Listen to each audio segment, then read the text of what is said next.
Jane Garcia. Oh, it would be me, the first one. I'm here to thank you for continuing the struggle. For all the people that aren't here, we take it officially stand that we're very proud of all of you.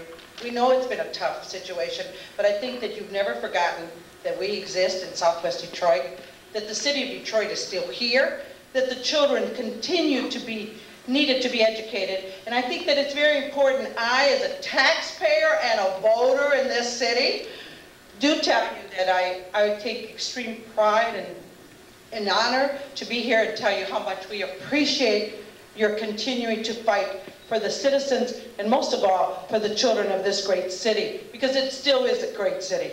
It may be tired, but it's great. So muchísimas gracias a todos ustedes. My name is Dorothy Alcala. I'm still concerned about bilingual education. It's not like you can take our kids and just put them in any schoolroom or any kind of situation and they're going to be taught. If that teacher does not speak the language of the child and doesn't have any concern for its culture or its parents that are coming to speak to them, then I don't know what those children are going to do. Are they going to put them in a corner? Regardless if it's Detroit Public Schools or whether it's a chartered school, I still think that that we as a board, you as the board, and we as the citizens have a right to know what's going to happen to our children, and not us, the community, be put in the corner along with our children and say, and count it as a number and get those monies that go for bilingual education and just give it to them carte blanche and do whatever they want with it, like it's being done now. Also, I feel as a citizen, I lived through the 60s and seeing what the black movement went through for that vote. It's unbelievable. I'm going to start crying. How hard they really worked for that vote down south. And we voted you in, and now they're just saying, you're nothing. That's not right. Thank you. Thank you very much. Thank you, Dorothy. And I just have a question. What is going Could you put the mic up to your mouth, please? We can't really hear you. I have a question. What is going to happen to the board if 41 schools are closed and turned into charters?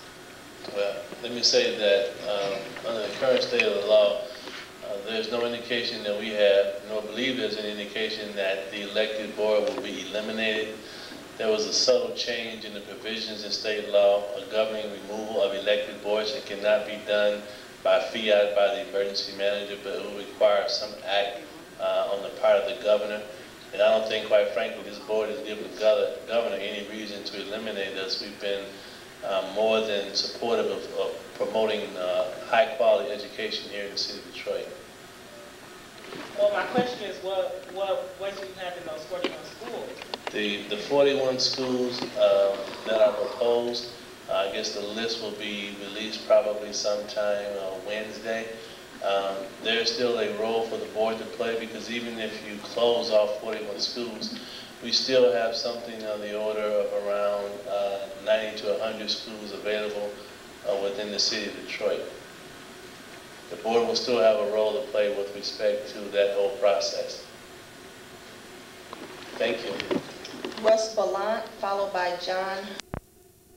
Away from the board. I'm never going to walk away from the fight, and I'll last a day longer than they will. All right. Thank you. Well, we certainly want to give you a round of thanks, Russ, for all of your fine work, all of your dedication and commitment to bringing information to the table so that people can evaluate the performance of the emergency manager. Yes, sir. My name is John Hernandez. Southwest Detroit all my life. My children went to public schools. They've gone on to college. I've got one that graduated, another one in his third year. And I've also got an oldest girl that succeeded after high school, made something out of herself. The reason why I came today is because I saw on the internet discussions between Robert Bob and the board. I thought, well, maybe I can come here and listen to what came out of those discussions. Whether or not I'm able to do that tonight is a different story. But I want to say this, and I'm not too happy about what I got to say. I don't appreciate Governor Snyder and Robert Bob making puppets out of you up on stage. Because when they do it to you, they're doing it to the parents, concerned citizens, not only in Detroit, but throughout Michigan. They're taking the power away from all of us. And as the lawyer presented earlier, that's dictatorship.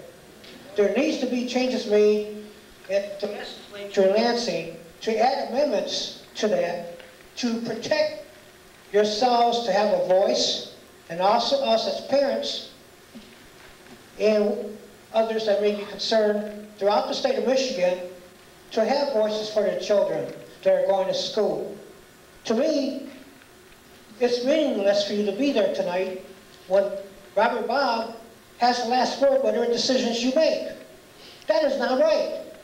It's not right for yous, and it's not right for us as parents, for children that are going to any public school in the state of Michigan, because it went everywhere. It is wrong. It's dictatorship in a school-educated system. I don't see anything good coming out of it. Thank you. Thank you. I am